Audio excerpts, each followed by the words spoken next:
So Cloak and Dagger, episode 7.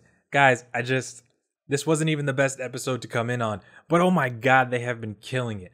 I originally thought, oh man, Black Lightning was doing such a good job, and I thought it was great, and they were tackling more issues where it just wasn't superpowers. It was like real life stuff, and it made you feel something. And then Cloak and Dagger show up, and they're like, let's throw some family loss, some drug addictions, some crazy crap, and just have two people living opposite but kind of similar lives. I can't handle it. I couldn't, I just can't handle it. It's amazing. It's blowing my mind. And I'll be honest with you, I don't think The Flash or Arrow is going to be good enough to take on the 13 episodes of Cloak and Dagger. I really don't. I'm not saying they're going to be bad seasons. I'm just saying Cloak and Dagger is killing it. But isn't that how it usually is with first seasons? If you guys remember, Arrow season 1 was bananas. And Flash season 1, everyone was like, oh my god, they killed it. The Flash, he's real. He's alive. He's not blonde, but he's good enough, right? Like, that was the thing. And so hopefully they can keep this momentum going. But let's just get moving. The episode, it was good. It was good enough. It was great. I loved it. This episode, they're exploring their powers more, right? They're getting more in touch with what makes them them, and they touch the dude, and boom, they're in his mind. That's freaky to me, by the way, because their powers in the comics, I didn't know that they could. I'm not a huge Cloak and Dagger fan, so I didn't know all about their powers. You know, I know the light daggers, I know the dark force, the light force. Then there's the teleporting from Ty, but I didn't know that this was a thing. And if, I should check up on that. But it's awesome. They go into his mind, and next thing you know, they're at the Roxxon place right before it explodes. And I get it was for the sake of the plot, but I feel like it took them just a little bit too long to figure out what was going on. Having said that, I kind of get why it took them this long. Teenagers, new powers, crazy experiences, and now they're in some guy's head. I get it. I understand it. These gripes just come from being a comic book fan and the viewer. If this was me, I'd be shitting in my pants, and I would just, I'd be trying to figure out how to let go immediately to get out of there. But I love the time loop. I know a lot of people aren't fans of the time loop episodes or movies where they do this loop thing. It's crazy to them. But I enjoy it. If you saw it on Legends of Tomorrow, they did a hilarious time loop episode. And there was some montages in there. I loved it. This one wasn't as cheerful. There was a lot of death, and he's in a catatonic state. So, a little less happy, a little bit, but still good nonetheless. As soon as they get there and these zombie things show up and she's like, slashing people. Look, the first thing I thought to myself was, yo, you know what would be bananas, Dagger? Is if you threw those things, right? And I know what you're going to say. I saw the episode too, so don't freak out. But, at the time I was like, man, you should probably learn how to throw those, right? Just because you keep getting up close, and it seems like physically you follow your comic book counterpart, which is you don't have any kind of increased defenses with your powers. It's just the powers.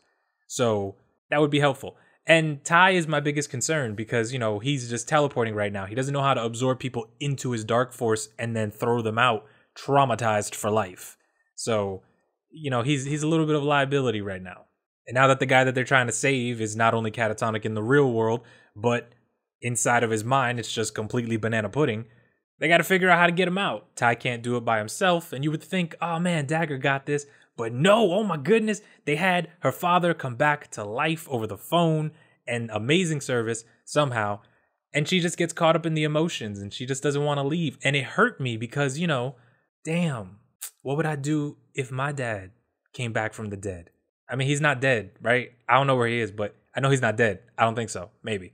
But the point is, it was really hard for her to do this. It was really hard for her to separate herself from the phone, and she was willing to kill Ty over this stuff. That was insane. Like, how are you going to do that? How are you going to kill your friend because of a voice over the phone? I'm pretty sure they did a Supernatural episode about that. I'm dead serious, where Dean heard his father's voice, and then it was like, oh, Sam, no, it's our dad for reals.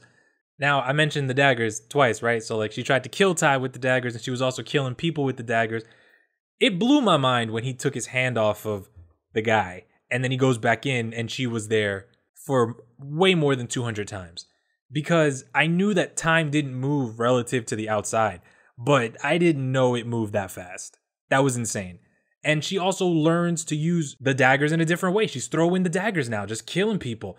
And I was like, oh my God, that's, yes, I feel so stupid for, getting caught up on this in the beginning of the episode. And at the same time, I don't, because, how was I supposed to know? I'm not a showrunner. I don't know. I'm not in the show. I didn't know she was going to learn how to throw daggers. The episode I bitch about throwing daggers. Come on, guys. I'm not psychic. And it just kind of made me feel like, dang, Ty, if you hadn't let go, maybe you could have mastered some of your powers in there as well. Like, better teleporting. Now, you could kind of call this one a filler episode, right?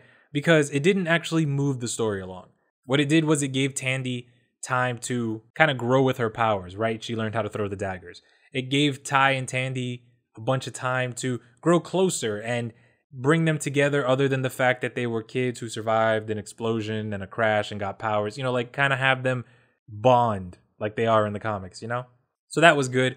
And also, they saved one of the only people who would probably be willing to talk about Tandy's father not having caused the Roxxon explosion. So in terms of that, yeah, this episode was awesome. And like I said, I'm a fan of time loops. And what I love about this show is that it's so different from the comics while also still trying to be similar that it's kind of hard to talk about this other than what you liked about the episode, because there aren't a bunch of Easter egg drops. There have been a few in the past. We got to see the cloak. We got to see her dressed in all white, but there haven't been crazy comic book Easter eggs. They're both supposed to be in New York, addicted to drugs and then experimented on because they want more drugs, right? And that's not what's happening here. Tandy wants drugs because her father died and her mother isn't really a mother anymore. And I mean, there's a lot of stuff going on, but I love it. I love how it's similar, but different. And she threw the daggers. That's the most important part, guys, is that she threw the daggers. Now, quick question. Last thing I'm going to talk about.